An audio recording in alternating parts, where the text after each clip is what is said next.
temperature? Are you ready to shake things up? I know I am. You may call me a Lukaru. And for all my new viewers out there, hello and welcome. You are here to feast on my opinions of all things movie, TV, and book. And today, we are going to talk about a book because awareness is important. Now, people are split in half when it comes to talking to children or teens about the human body. What is and is not appropriate? Well, I have always been of the mind that if you do not teach your children about healthy and safe physical connections, then they will be taught by an animal that pretends to be human in the most damaging ways possible. When I last heard, 1 in 3 girls and 1 in 4 boys experienced this before age 16. So, it is my opinion that every book that has children, every household or business that deals with children should have a copy of The Right Touch by Sandy Clevin, LCSW. Because this is a read-aloud story to prevent child sexual abuse. Yes, I said it. I know it can be triggering, but the more you dance around the topic, the less it gets dealt with. Seriously, that is my firm belief. Now, this book is one of the best ways to facilitate a conversation specifically with elementary schoolers. When you have littler children, and explains why something is good or something is bad. It explains that you have every right to tell somebody, no thank you. I do not want a hug right now. Please don't kiss me. Those are perfectly legitimate statements. If a child, or even if an adult, doesn't feel comfortable with something, and you force the issue, you're only affirming to them that they are not safe and that physical connections and physical relationships are dangerous. Now, I got this from my oldest when she was 5. And the therapist I was seeing at the time thought I was an awesome mom to let my daughter know that if anything like this, some of these scenarios that are brought up in the book, happen, she can come to me and I will listen and believe her. Now, there was a friend of mine who got this book, and their significant other pitched a huge fit about it being in the house. Come to find out, the child was being abused. And the abuser didn't want the book in the house because it would have allowed the child to talk about what was happening. That is another reason why I say every school, every daycare, every home that has children in it, or even has nieces and nephews come to visit, should have a copy of this book. And read it to them. Discuss it with them. make it clear that if they're wrestling with a friend and they start to not like where the hands are going during this wrestling match, they have a right to say, stop wrestling with me.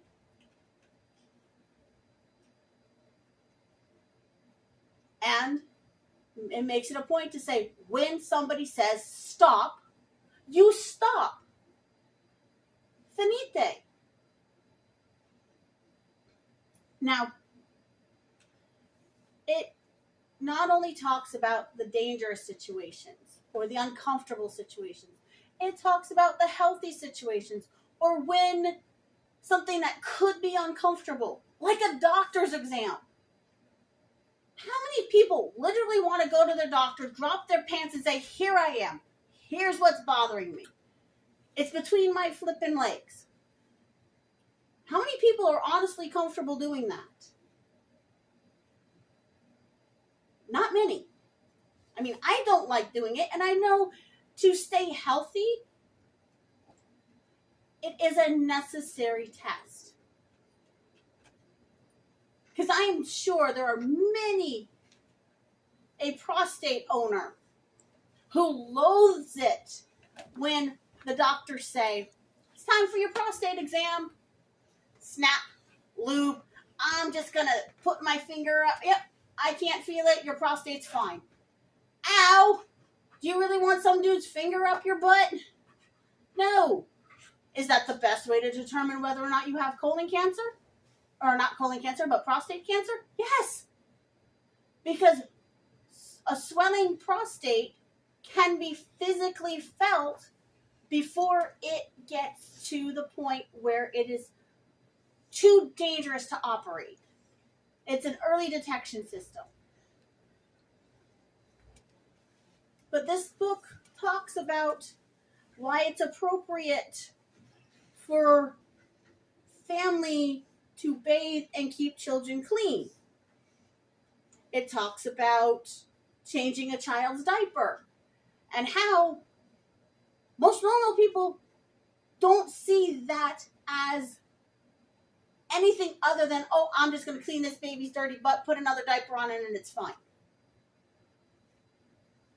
And if there are twisted people, and I have no doubt that there are twisted people out there who do not see a diaper change as something innocent and mundane, and to them, if they are watching, get help. That is not normal. That is not healthy. And for those out there who have said, it happened to me, I didn't need therapy and I survived, but you're doing the same thing to somebody else, you did not survive. You did not turn out fine. Get help. Yes, I am going on a rant. But I'm a big believer in protecting the generation that is supposed to be taking over once our generation is gone. They need to be strong, they need to be independent, and they need to know that they can have a friendship where it's okay to hug. Without it meaning, oh, she's hugging me, that means she wants to have sex with me. No. A hug is a hug. Oh, she kissed me on the cheek. She must have wanted to have sex with me. No. A kiss on the cheek in some countries is a formal greeting. Nothing sexual about it.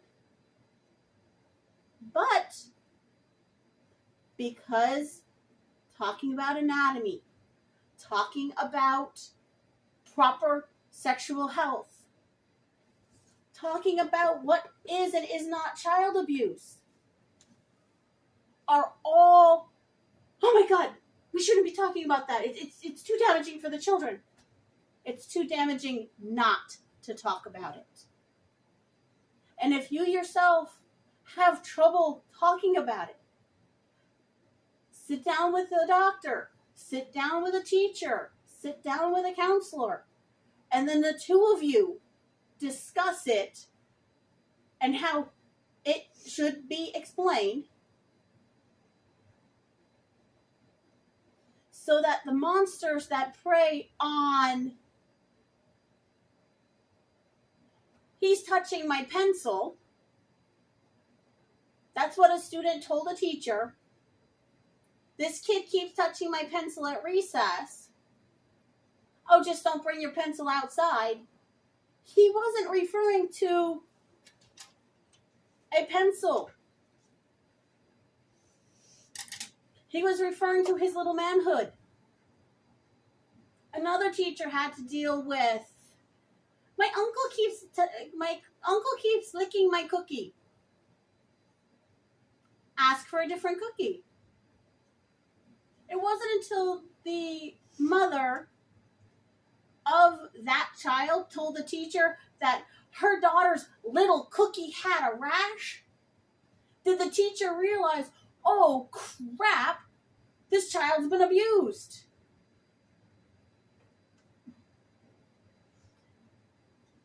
I've said it, I don't know how many times. If you do not wish to teach your children this, you are encouraging the monsters that want to hurt them. Because those monsters thrive on, shh, don't talk about it. Shh, they're not going to believe you. Sit them down and discuss it. It is an embarrassing conversation. No parent wants to talk to their child about the birds and the bees. But you know what? If you don't, someone else will. And at the age of the internet, it is so much easier for your children and my children to get content that you might not want them to see. And because they're more tech savvy than the previous generations ever were, they can hide the fact that they saw it. So, you get a book like this one and sit them down to have the serious conversation about what's normal, what's healthy, what's borderline iffy, and what is downright inappropriate. You make them better prepared for the monsters out there. The human beings that it happened to me, but you know what? I survived. I'm fine. So will they. No. As I said before, if you feel the need to do that to someone else just because it happened to you, you are not healthy. You are not okay. And you need to seek help and have that issue dealt with to figure out why you feel the need to hurt somebody that didn't do anything to you. That is why this topic is so important. Because children do not do anything to justify an adult taking advantage of them. Now, I know I've been a little heated. I know I've been a little bit passionate. But another reason why I like this book is because of the artiste. The illustrator is Miss Jody Bergsma. And she is one of my favorite, more modern artists. So, I put this to you. Have you read The Right Touch? Will you read The Right Touch? If you think it's inappropriate, tell me why. Don't jump down my throat about it. Just calmly say, I do not feel that book is appropriate because. Simple. You don't have to get accusatory. You don't have to get belligerent. Calmly, rationally. This is why I don't like that book. We'll discuss it. Because as I keep saying, kindness is the key to understanding. And if you're rude, no one's going to want to understand you. So, be kind to me. Be kind to each other in the comments. Have you read it? Will you read it? Do you know somebody who owns it? Do you know somebody who read this book and was able to save a child? I would love to know. I would love to know how many children were saved because a friend or family member read this book to them so they could feel confident enough to say, hey, this person wouldn't stop blowing bubbles on me after I told them to stop. Or this person kept hugging me after I told them to leave me alone. Remember, most children are hurt by family. That's statistically speaking. And I cannot remember the exact websites for it. But you're more likely to be harmed by somebody close to you and somebody you trust than a stranger on the street. That's 90% of the reason why police officers ask, can you think of anyone who would want to do this to you? Because odds on, they're within that sphere of friends. Like I said, this is my opinion. And feel free to disagree. Let me know in the comments. And I'll see you in the next one after you like and subscribe.